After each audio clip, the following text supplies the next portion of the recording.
Seigneur, nous voulons te dire merci, te confier ces instants. La Bible dit qu'au commencement était ta parole, la parole était avec Dieu. Bénis cette parole, que cette parole nous fasse du bien et nous aide à comprendre beaucoup de choses de ta part. Bénis les cœurs qui vont recevoir cela. Bénis la disposition au nom de Jésus-Christ. Amen. Acclame le Seigneur. Bien-aimés, la raison pour laquelle nous avons institué ce culte d'action de grâce, parce que on s'est rendu compte que avec la façon de vivre de ce monde, beaucoup de gens passent de temps à demander beaucoup de choses à Dieu. Seigneur, je veux ça. Je veux ça. Quand Dieu a donné, il dit, et puis il s'en va. Seigneur, je veux ça. Je veux me marier. On passe beaucoup de temps à demander des choses à Dieu.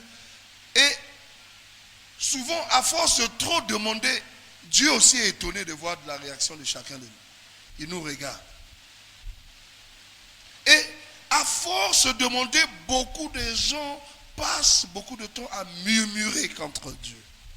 Ah, j'avais demandé ça, il n'a pas donné. J'avais demandé ça. Mais tu demandes trop. Nous, on s'est dit que il faut qu'on sacrifie au moins un dimanche. C'est parti comme ça. Au moins pour dire merci. Vous voyez, il y a quelqu'un, on m'a rendu le témoignage, j'ai dit à un monsieur qui priait à Dieu, demandait à Dieu, Seigneur, je veux une nouvelle chaussure. Je veux une nouvelle chaussure. Il a prié. Et le jour que Dieu a fait grâce, cette personne a eu de l'argent. Pendant qu'il allait au marché pour payer sa chaussure, il a rencontré un monsieur qui n'avait pas de pied. Son pied a été coupé. Et qui était en train de rire. La personne était contente. Ça l'a touché. Il dit, mais moi j'ai passé beaucoup de temps à prier, à dire à Dieu, il y a des gens, leur préoccupation, ce n'est pas la chaussure. Mais il n'a pas de pied. Et ça a touché la personne. C'est bien de demander des choses à Dieu. Mais c'est aussi bien de s'asseoir pour dire merci à Dieu. Amen. Et dans mes recherches, je me suis rendu compte que ceux qui connaissent Dieu véritablement passent beaucoup de temps dans leur prière à dire merci qu'à demander. Amen. Si tu connais Dieu, c'est-à-dire la dimension de la compréhension de Dieu, c'est-à-dire même les hommes de Dieu, même des gens qui ont une communion véritable avec Dieu, ils passent plus de temps à dire merci. Oui, bien aimé. Nous sommes réveillés à des gens qui n'ont pas dit merci à Dieu. Mais si tu peux savoir que dormir, c'est le petit frère de la mort. Dis ça à quelqu'un à côté de toi. Est-ce que tu sais que dormir, c'est le petit frère de la mort? Pourtant, tu es là. Tu es là ce matin. Mais quelle était ta réaction quand tu t'es réveillé? À force de te réveiller, pour toi, tu te dis que je suis une machine, je vais toujours me réveiller. C'est faux. Alléluia. Amen. Marc 14, à partir du verset 3. C'est notre thème, c'est notre verset qui est sur notre affiche. Jusqu'au verset 9. Marc chapitre 14, du verset 3 au verset 9. Je vais demander au peuple de Dieu ici présent de se tenir debout. Nous allons honorer la parole de Dieu en la lisant.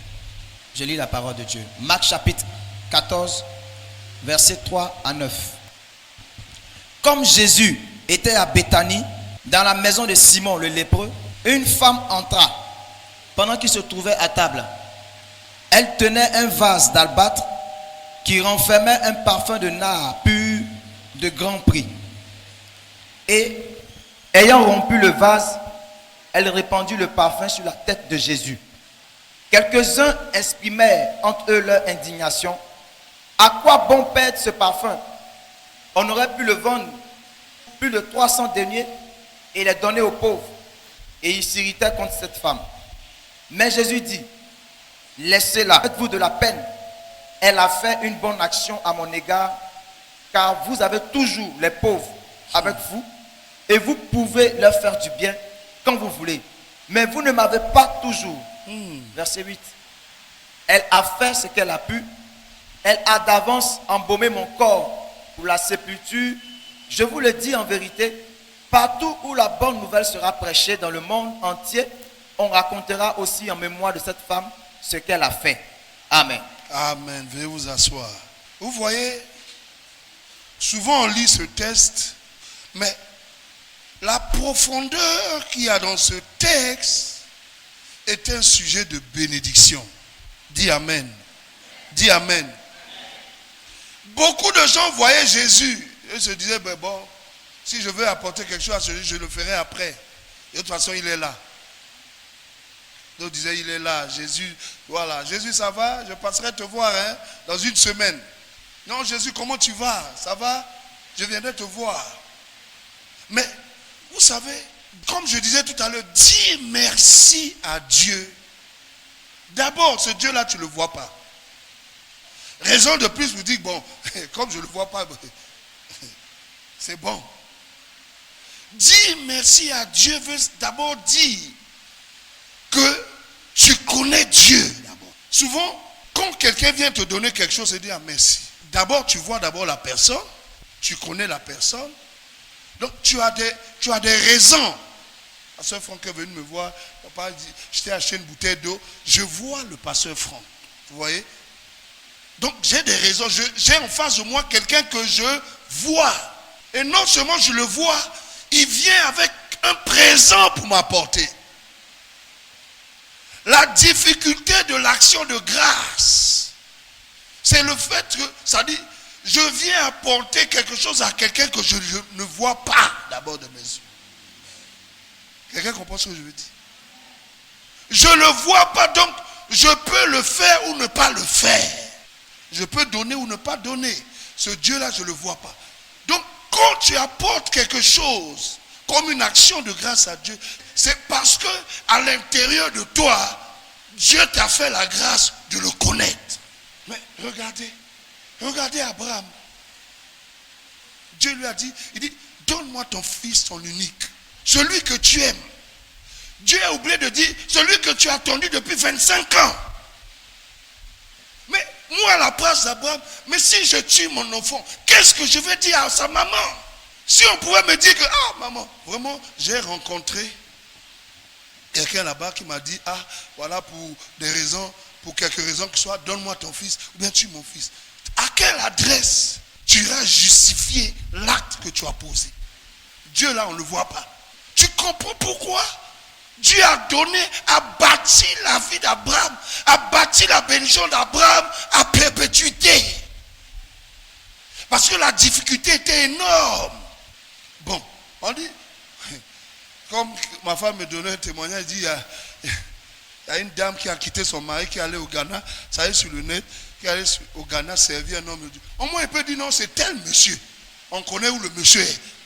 Si c'est lui qui m'a dit de tuer mon enfant, la police peut aller trouver le monsieur.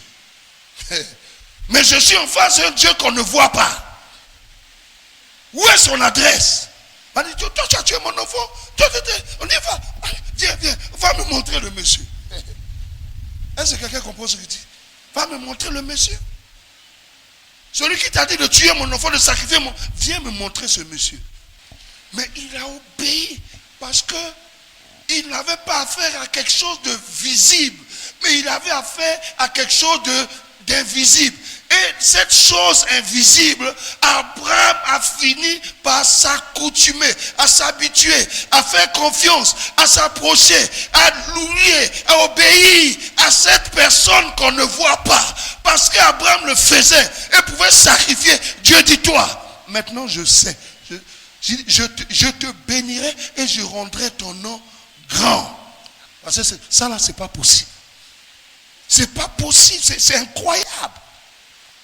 Dieu a mesuré toute la difficulté de l'acte qu'Abraham a posé.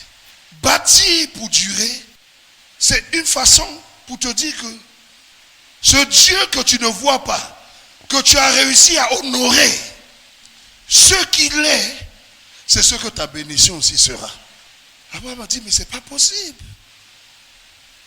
Il dit à Abraham, maintenant je sais que tu ne m'as pas refusé ton fils, ton unique, celui que tu aimes. Si tu connaissais ma maison, on peut comprendre. Si tu connaissais où j'habite, on peut comprendre. Si tu connaissais au moins mon adresse, on peut comprendre. Mais comment tu peux justifier l'acte que tu fais? Comment? Comment tu peux justifier l'acte? À cause de cela, Abraham, ton nom sera à perpétuité. Mon nom là, je colle mon nom à ton nom. Parce que tu m'as honoré. Parce que tu m'as respecté. J'ai compris qu'il y a des grandes bénédictions. Il y a des bénéfices énormes, bien-aimés. Quand on apporte à Dieu des actions de grâce. Regardez cette femme. Les gens ont voulu l'arrêter. Elle se tenait avec son vase.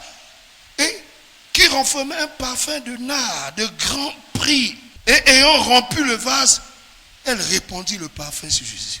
Et la Bible nous dit, quelques-uns exprimaient entre leur indignation. L'action de grâce, c'est un combat. Quand tu veux honorer Dieu, un Dieu qu'on ne voit pas, c'est un combat.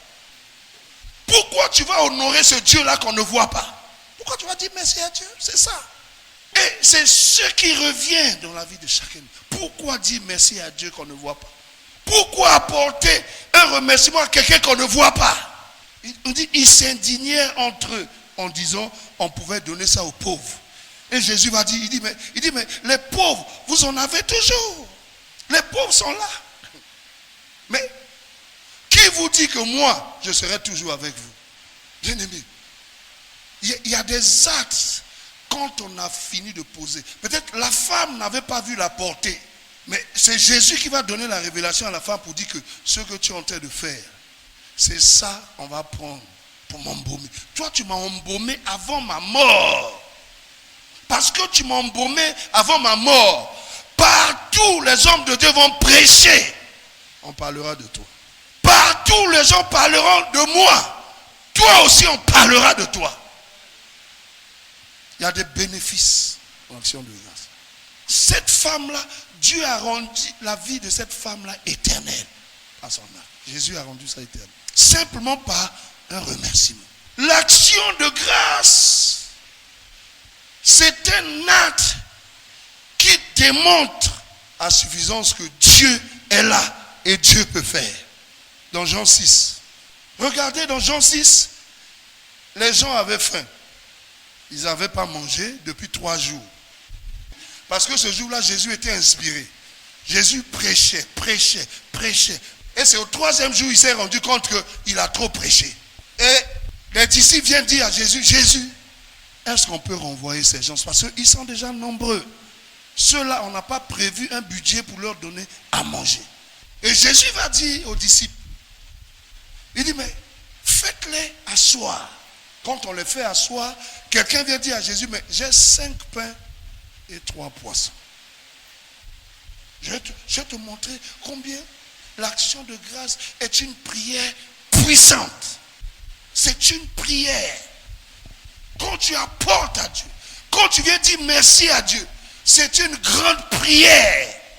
À côté de prier, Seigneur, donne-moi ceci, je veux ceci, je veux cela, je veux ceci. L'action de grâce est une grande prière. Ça touche le cœur de Dieu. Et Dieu utilise ça pour apporter la multiplication.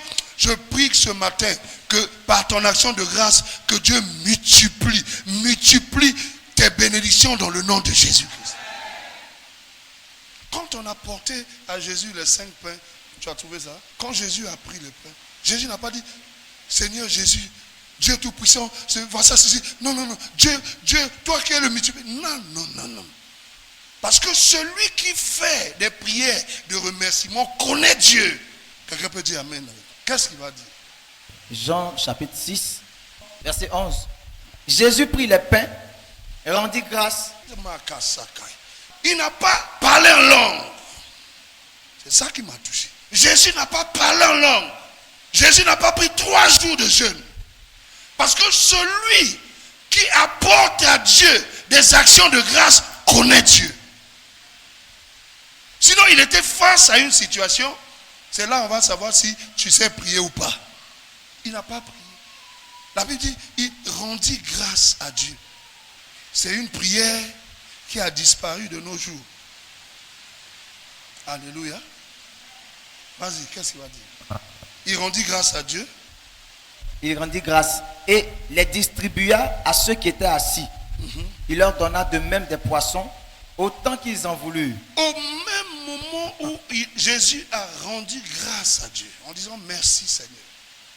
Parce que tu sais, c'est Dieu qui a mis des besoins dans ta vie. Il connaît tes besoins avant toi-même. Tu ne peux pas rappeler à Dieu, Seigneur, je veux me marier. C'est lui qui a écrit dans la Bible, il n'est pas bon que l'homme soit seul. Tu ne peux pas dire à Dieu, Seigneur, j'ai faim, je veux manger. Mais c'est lui qui a mis la faim. Celui qui a mis la faim sait que les gens vont manger. Il dit, méchant êtes-vous, vous savez donner des bonnes choses à vos enfants. Combien a pu faire raison votre père? Il n'a pas dit votre oncle, il dit votre père. Parce qu'un père prend soin de ses enfants. Et Jésus savait que j'étais en face d'une situation. Et à ce moment-là, mon père ne peut que agir pour que ses enfants-là puissent manger. Qu'est-ce qu'il va faire? Il va dire, Seigneur, je te remercie. Il dit, Père, je te rends grâce. Comme pour dire que, Seigneur, c'est toi qui as permis ce moment. C'est toi qui as mis la faim dans le cœur de ces enfants. C'est le moment maintenant d'assouvir à leurs besoins.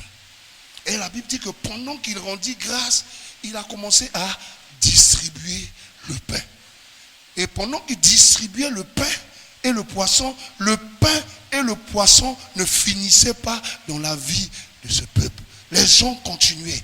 Les gens continuaient. On dit, mais il y en avait 5. On voit, ça devient 10, 100, 1000, autant que les gens ont mangé. Ils ont mangé. Donc la leçon que je retiens dans ce verset-là, c'est vous dire que Dieu connaît tes besoins. Parce que Dieu connaît tes besoins, il veut simplement que tu lui fasses confiance. Arrête de murmurer. C'est tout. Arrête de t'inquiéter. Il dit, ne vous inquiétez pas de ce que vous allez manger, de quoi vous serez vêtus. Il dit, car votre Père, alléluia, alléluia, l'action de grâce tue les murmures. Il dit, mais qui de vous, par ses inquiétudes, peut ajouter une coudée à la durée de sa vie? Si tu ne peux pas ajouter une coudée, si tu ne peux rien faire dans ta vie, alors, ce n'est pas la peine de te plaindre. Dis merci à Dieu. Il n'y a pas une prière que nous avons faite pour que nous soyons là. Parce qu'il n'y a pas un mécanisme pour dormir et se réveiller. C'est la grâce de Dieu. Amen. Donc si c'est la grâce de Dieu, tout ce que Dieu nous demande, c'est lui dire merci. Merci pour la vie que tu m'as donnée. Merci parce que tu as permis que je quitte la maison pour venir ici. Je suis infiniment reconnaissant parce que j'étais au CP1 avec tant de personnes. Combien de personnes sont mortes? Moi, je suis encore vivant. Ça touche Dieu. Voilà, dans Jean, je crois Jean 11. Lazare était dans le tombeau mort. Je prie que cette action de grâce ressuscite tout ce qui était mort à l'intérieur de toi. Dis Amen. Dis Amen très fort. Lazare était dans le tombeau mort. Déclaré mort. Si on pouvait dire qu'il était encore chez lui à la maison, on pouvait comprendre. Mais on l'a déjà enseveli. On a roulé la pierre, c'était fini. Pas de jeûne et prière. Mais pour quelqu'un qui connaît Dieu, il va poser quelque chose, il va faire quelque chose, il va faire une prière. L'action de grâce doit être une culture pour nous. La reconnaissance, bien aimée, doit être pour nous, c'est-à-dire quelque chose d'habituel. On doit continuer à le faire. Parce que nous ne maîtrisons rien. Vous savez, bien aimé, en tant qu'homme, notre marge de manœuvre est très très mince. On dit, moi je suis ceci, mais quand un moustique te pique, tout ce que tu as dit là, la marge de manœuvre en tant qu'homme est mince. Moi je connais un monsieur qui est mort il n'y a pas longtemps, mais à une semaine de sa mort, il a commandé des produits à un de mes fils. Il dit, mon stock est fini, est-ce que tu peux m'envoyer tel, à tel prix? Alors qu'il devait dire, si Dieu veut. Ce n'est pas dans notre langage. Si Dieu permet que je voyage, si Dieu permet, je viendrai. Pour montrer que je connais Dieu, pour montrer que Dieu est la priorité de ma vie, pour montrer que je ne fais rien sans lui. Il a fait la commande, il dit, dans une semaine. je venais prendre temps. Mais une semaine, il a oublié que cette vie-là, ce n'est pas lui qui contrôle cette vie. Dans les mêmes une semaine qu'il a déclaré, là, quelque chose est arrivé. C'est pour ça que nous, on a choisi ce temps pour s'arrêter. Dis merci, parce que je suis encore vivant. Merci parce que la Côte d'Ivoire est debout. Merci parce que mes enfants vivent sans bonne santé. Beaucoup ont commencé l'année avec nous. Combien sont restés? Laissons tomber. Est-ce que nous sommes meilleurs que ces personnes? Non. C'est par la grâce de Dieu. Parce que personne ne peut me dire que dans mon agenda, je connais le jour où je vais mourir. Je connais le jour. Personne. Et à moi, on m'a dit tant, donc je prends le temps de me préparer. Bien aimé, la mort est cruelle. C'est pour ça ce Dieu-là, nous devons fixer nos regards sur lui. C'est pour ça ce Dieu-là, nous devons chercher à nous intéresser à ce qu'il est, ce qu'il fait, ce qu'il veut. C'est en s'intéressant à lui que lui aussi aura des regards de miséricorde sur chacun de nous. Alléluia. Quand Jésus est arrivé au tombeau, c'est là que je vais m'arrêter. Jean chapitre 11, verset 41. Ils ôtaient donc la pierre. Et Jésus leva les yeux en haut et dit, Père, je te rends grâce de ce que tu m'as exaucé. Mais comment tu peux dire je te rends grâce? Tu as en face de toi quelqu'un qui est mort depuis 3 jours. Comment tu peux dire Père, je te rends grâce? Tu as en face de toi quelqu'un qui est mort depuis 3 jours. Mais si c'était nous aujourd'hui, on devait dire mais pourquoi tu l'as tué? C'est un homme bon. Dieu, c'est quoi ça? Hein, Dieu? Si c'est comme ça, je ne vais plus aller à l'église. L'action de grâce est une prière puissante. Amen. C'est une prière puissante, bien-aimé. Face à une situation de mort, il n'a pas cherché à... Il a dit, Père, je te rends grâce. Continue, pasteur. Jésus leva les yeux en haut et dit, Père, je te rends grâce de ce que tu m'as exaucé. Verset 42. Pour moi, je sais que tu m'exauces toujours. Il dit pour moi. Vous voyez, pourquoi il dit merci à Dieu? Parce qu'il connaît Dieu. Il connaît Dieu, sinon il ne va pas parler comme ça. Il dit, pour moi, je sais que tu m'exauces toujours. Donc tu peux comprendre pourquoi il a dit merci, au lieu de prier. La seule temps normale de prier, Seigneur, libère. Il rend grâce, voici, il connaît Dieu. Il sait que Dieu, quand il y a un problème quelque part, Dieu est celui qui résout les problèmes. Amen. Quand il y a un problème dans un foyer, quand il y a un problème dans une société, Dieu est celui qui résout les problèmes. Amen. Il le sait. Donc il ne va pas s'étaler, il ne va pas faire autre chose. Il dit, Dieu, je te rends grâce. Ça dit, je te dis merci parce que voici ce problème. C'est une occasion pour que tu montres à ce peuple, tu montres à cette famille qui pleure. Beaucoup qui ont commencé à dire, c'est Dieu, que ce n'est pas toi. Ce n'est pas toi qui as tué Lazare. Toi, tu ne tues pas. Toi, tu ne veux pas le malheur. Amen. Toi, tu es celui qui donne le bonheur. Amen. Je te dis merci parce que tu vas régler cette situation. L'action de grâce démontre que nous connaissons Dieu. Si tu connais Dieu, tu ne murmures pas. Si tu connais Dieu, au contraire, tu te réjouis de ce que Dieu est capable de faire. Il dit, je ne prie pas pour moi. Parce que moi, je sais que toi, Dieu, tu exauces toujours mes prières. Mais je le fais à cause de ce peuple. Quelle que soit la mort qui est entré dans ta vie spirituelle, dans ta vie matérielle, dans ta vie financière, dans ta vie sentimentale, rends grâce à Dieu ce matin. Que ton action de grâce change la mort en vie au nom de Jésus-Christ. Et je te connais, Jésus. Tu n'es pas mauvais. Parce que souvent, quand tu vois les gens prier, quand tu écoutes la prière des gens, ils sont en train d'accuser Dieu. Marie a dit, si tu fusses là, Lazare ne serait pas mort. Ils ont tout dit. Mais quand Jésus est venu, il dit, je te rends grâce. Parce que je sais que tu m'exauces toujours. Que Dieu nous donne ce matin un cœur reconnaissant. Un cœur reconnaissant parce que nous, en tant qu'hommes, notre marge de manœuvre est mince. C'est lui qui fait toutes choses. La Bible dit, c'est lui qui fait vivre. C'est lui qui fait mourir. Quand une situation arrive, il n'y a pas un endroit où tu peux aller dire à Dieu pourquoi tu as fait ça. Donc Dieu n'a pas peur de t'enlever. Il n'y a pas un tribunal où tu peux l'accuser. Il n'y a pas. Tout ce que les gens disent, ils aiment bien cette phrase, arraché à l'affection des signes. Mais on ne dit jamais qu'il est arraché à l'affection. Pourquoi on ne peut pas lui porter plainte? C'est pour ça qu'il est important, bien aimé, à certaines occasions, de s'arrêter, de dire merci. Merci pour tout ce que tu fais. Merci pour la vie. Que tu aies mangé, que tu n'aies pas mangé, tu dis merci.